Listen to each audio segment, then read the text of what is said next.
আমাদের আজকের টিউটোরিয়ালের বিষয় হচ্ছে কিভাবে ক্রিয়েটিনিনের মেশিন প্রোগ্রামিং করবেন Humalyzer 3000 মেশিন ব্যবহার করে। এর আগে আমরা ক্রিয়েটিনিনের একটি প্রোগ্রামিং করে দিয়েছি, সেখানে আমরা ইভলিউশন 3000 মেশিন ব্যবহার করেছিলাম। কিন্তু আপনাদের মধ্যে অনেকেই আমাদের কাছে জানতে চেয়েছেন যে Humalyzer 3000 মেশিনে কিভাবে ক্রিয়েটিনিনের মেশিন প্রোগ্রামিং করতে হয়।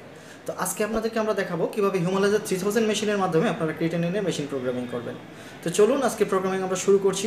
তার আগে বলে নিচ্ছি, আপনি যদি আমার চ্যানেলে নতুন হয়ে থাকেন অবশ্যই চ্যানেলটি সাবস্ক্রাইব করুন, আর যদি অলরেডি সাবস্ক্রাইব করে থাকেন থ্যাংক ইউ সো মাচ।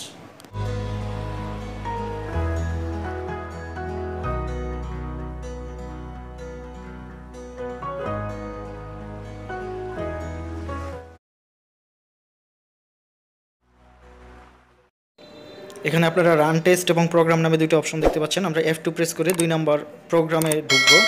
প্রোগ্রামে ঢোকার পর এখানে আপনারা 5 নম্বরে একটা অপশন দেখতে পাচ্ছেন রেট মোড। আমরা 5 নম্বরে ঢুকবো, রেট মোডে 5 ক্লিক করব।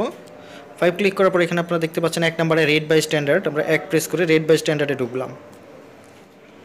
এখন এখান থেকে প্রাইমারি ফিল্টার আমরা 505 দিব, 3 সিলেক্ট করলাম। তারপর আমরা এন্টার দিয়ে নিচে নামবো। ডিফারেন্সিয়াল ফিল্টার এখানে আমরা দিয়ে দিব 0, নো ডিফারেন্সিয়াল।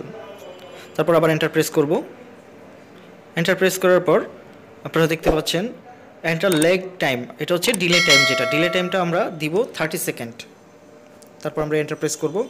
এরপর আপনারা দেখতে পাচ্ছেন এন্টার রিড টাইম, এখানে আমরা দিব 120 সেকেন্ড, যেহেতু আমরা হিউম্যানের রিয়েজেন্ট ব্যবহার করে প্রোগ্রামিংটা করছি। তারপর আবার এন্টার দিব। এখন দেখা যাচ্ছে আমাদের আসছে স্ট্যান্ডার্ড ভ্যালু হচ্ছে 2.0 দেওয়ার পর আবার আমরা এন্টার দিব। এখন এখান থেকে আমরা যে ইউনিটটা আছে রিয়েজেন্টের রেজাল্টের সেটা দিব। এখানে আপনারা হচ্ছে 3 নাম্বার দিবেন, মিলিগ্রাম পার ডেসিলিটার।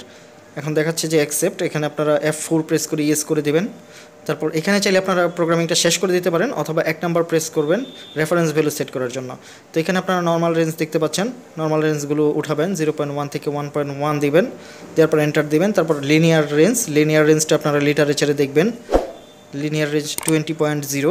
এরপর এইটা আমাদের লাগবে না। তারপর আমরা এন্টার দিয়ে নিচে আসবো। কমপ্লিট আসার পর আবার আমরা এন্টার দিব। আমাদের প্রোগ্রামিং কমপ্লিট। এখন আমরা 3 নম্বরে সেটআপ ইজ কমপ্লিটে দিয়ে বের হয়ে যাব। বের হয়ে যাওয়ার পর সেভ দ্য টেস্ট, আমরা কি সেভ করব? এখন আমরা ইয়েস দিব, F4 দিলে ইয়েস হবে। এখন নেম দ্য টেস্ট, আপনি কি টেস্টের কোনো নাম দিতে চাচ্ছেন? এখন আপনারা আবারও F4 দিবেন, ইয়েস আসবে। এখন আপনারা টেস্টের নামটা দিবেন। নাম দেওয়ার পর আবারও আপনারা এন্টার দিলে প্রোগ্রামিংটা সেভ হয়ে যাবে, এবং তারপর আপনারা এটাকে স্ট্যান্ডার্ড করে টেস্ট করতে পারবেন। তো আশা করি এখন থেকে আপনারা যে কোনো মেশিনে ক্রিয়েটিনিনের প্রোগ্রামিং করতে পারবেন। তারপরও প্রোগ্রামিং সম্পর্কে কোনো প্রশ্ন থাকলে আমাদেরকে কমেন্টে করতে পারেন।